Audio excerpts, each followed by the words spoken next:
I've been thrown out by the speaker, the sessional speaker, for trying to speak out on behalf of the great people of Nandi. I know, as you are aware, as per the standing order of the Senate, this today was appearances of cabinet secretaries, cabinet secretary of roads, cabinet secretary of sports and arts, and also cabinet secretary of national treasury. The tradition of parliament is that after the main question has been asked in the Senate, you are given opportunity to ask a supplementary question. And it is very unfortunate because I have been waiting for the CS of Roads, Murkomen, to grill him and ask questions in the Senate as per the standing orders. Came and insulted me in Nandi. And it's the same questions I wanted to ask today is the questions that were on that have been there. For example, about Kaiboi Chepterua Chepsaita Road, there was Nandil Simaki Road, there was Lesos Cheptiret Center, Cheptiret Center, sorry. There was also Mugundo in Nandil's Town Road. There was Boito Maraba Kopere Road. There is Kaiboi Celia Road. And there is the road from Digiri Kipkelion, Tindret, West Pokot Road. And then there was the matter of Kerengaya Strip in Kericho. And also the issue of train towards Bomet in Rift Valley. So, members of the press, these were my questions that I wanted to bring to the attention of the CS as per the standing order 51 of the Senate standing orders. So, unfortunately, the Speaker found it wise or unwise not to allow me. And I had sat from 9:30 patiently, and I had queued even on the dashboard. I was number one. And I wanted to speak. I was not speaking because, as Cherargei, I was speaking on behalf of many Kenyans and people of Nandi who elected me. And these roads have stalled since 2017. The CS in January 2023 came to Mosoriat in Nandi and said within 3 weeks, these contractors would have reported to the pathetic road in Nandi. Even the one of, there was one of Chemuswa Danger. All those roads were supposed, the contractor should have reported. So these were just my simple questions that I wanted to ask the CS of roads. And it looks like the House was captured by the CS of roads because I am a ranking member. I had queued earlier, and there is a standard and tradition of parliament where you give priority to ranking members. It has been established in Commonwealth tradition. Number two, the question was on Kerengaya Strip, Eldoret International Airport, Kisumu International Airport, the leaking, JKI roof. Those were my questions that I wanted to ask to find. Why would you form a committee of 10 people to fix a leaking roof? Which country are we? What are we saying as a nation? It shows to the incompetence of CS Murkomen. Because if he will form a committee to fix a leaking roof, what will happen to roads that have stalled in Nandi? He will form a whole African Union or United Nations to come and fix the roads in Nandi. Because if he cannot fix a leaking roof, if it's to fix, I can imagine, what about the stalled roads in Kenya? So that is the incompetence I wanted to call out on the floor of the House. And it is very unfortunate that because of other dynamics, he captured the House to suit to his feet. Because even he was making sniping remarks. He was even answering senators directly, which is not the procedure of the standing orders. You answer the House through the Speaker. And any question that is asked by a member is owned by the House. It is not the exclusiveness. So we wanted to call out such incompetencies. This Mombasa Road, from here, the lower deck, it is flooding. It's not marked. A contractor went away with billions of shillings in the lower deck.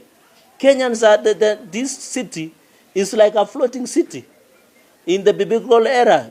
The roads are being washed away, and you heard him, he defended the Chinese. Why would you defend that? We go and borrow loan from a Chinese. We bring from China here, then we give to contractors of China to go back with our money. What will happen to our local contractors? And that is why I'm coming up with a legislation called Public Procurement and Disposal Act to amend, to say that all contracts below 2 billion exclusively to local contractors, which are Kenyans. And number two, all contracts below 200 million should be given to youth and special interest group. And I've shared it is with the legislative services. I know it will be gazetted, and I'll share with this. Number two, another final question I wanted to ask him is on the issue of Kenya Airways. And I'll share you with a copy. I wanted to ask, what is aircraft fuel and oil contracts. The issue is why the aircrafts could not be converted to cargo. Like, for example, he gave out 3 aircrafts. The KQ have granted 3 aircrafts. B8, B7 and 87 registered 5Y, KZJ for 8 months, and 2 aircraft 737-700 registered 5Y, KQH and 5Y, KQG since 2020. The questions was the follows, was to ask why the aircrafts could not be converted to cargo owned by KQ like 737-300S, which are much older than 700. Number 2, the issue of KQ leases, where aircrafts are parked, you know, like in Heathrow, in Artsfield, even in New York. Number 3, what has happened to the paying of parking fees by the KQ? Of course, the small matter of the rigging roofs in KQ, and also disembarking of passengers. You know, now people are being rained on at JKIA. You disembark 50 meters from the veranda, and you get rained on. You can imagine if they are disabled or people who are expectant, people who are, and other children, people who are sick, you can imagine the inconvenience. And then there have been also removal of parts of some of the station aircrafts, and I'll give you this so that you get the specifications of that aircraft. And then the issue of financial losses, including why would you donate to Mangu High School a plane which is still new? And this plane, if you look at this plane, why would you donate a plane that is worth $100 million to a school?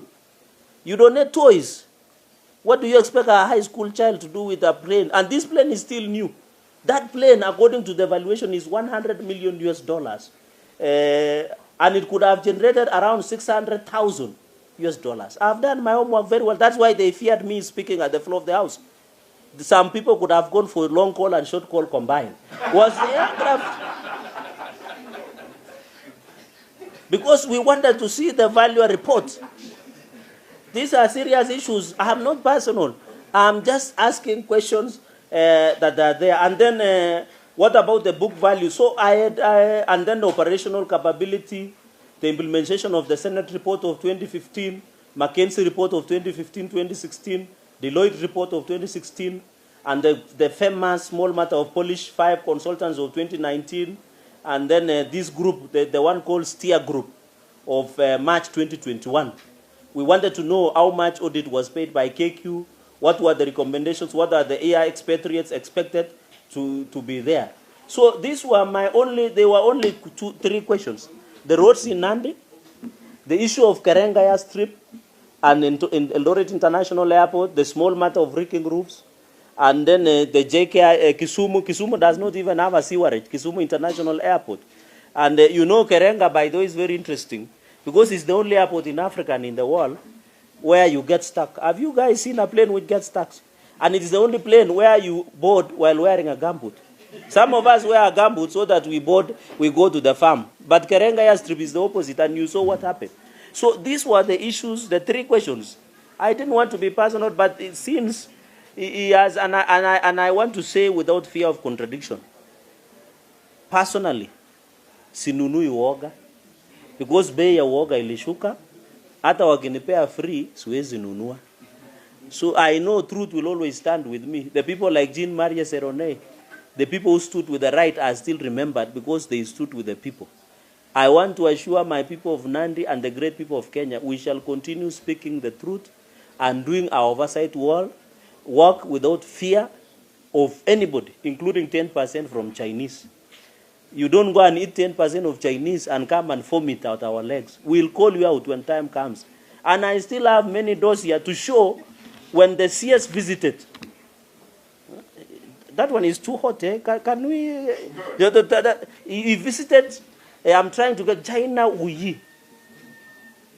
In China, he has visited China severally. And you heard at the floor of the House defending Chinese contractors. Where will the hustler contractors who voted for us go if you are giving them contract? Because he received a bribe, and I am daring him to come clean on the allegation of receiving $100 million from China Wuyi when he visited in the month of between June and October. I want him to come out and tell the country Because every time when he came to insult me in the funeral, he defended the Chinese contractor. Who will defend Kenyans who are contractors? Or does it mean Kenyans, we don't have capacity of doing roads? Even slashing and clogging drainages, do we need Chinese to come and slash? Where will our young people who do not have jobs go? So I want to dare him to tell the country what agreement did they agree on allegations of receiving $100 million US from China, where he was paid an affront of $50 million US. And we have all the facts. We have the flight manifest. We know where the money is in Dubai. It is that some of us are just keeping what we call decency. But it has reached a time that the country must know the truth. And that is why he decided to ensure he gets protection from the House so that some of us do not speak and tell the country the truth. So no questions. I will rest at that. I will keep in touch. I'll just give you the one of KQ so that you can get you can share, because I have a copy, so that you get that specification of that aircraft. It's simple. You know, the president is doing a lot of job, and I know media have been very critical to him going around the world. He has been trying to mobilize resources and ensure those resources are brought to the country. My only problem has been cabinet secretaries who sleep on the job. Because the president has gone out, talked to the IMF, talked to everybody to get resources. So this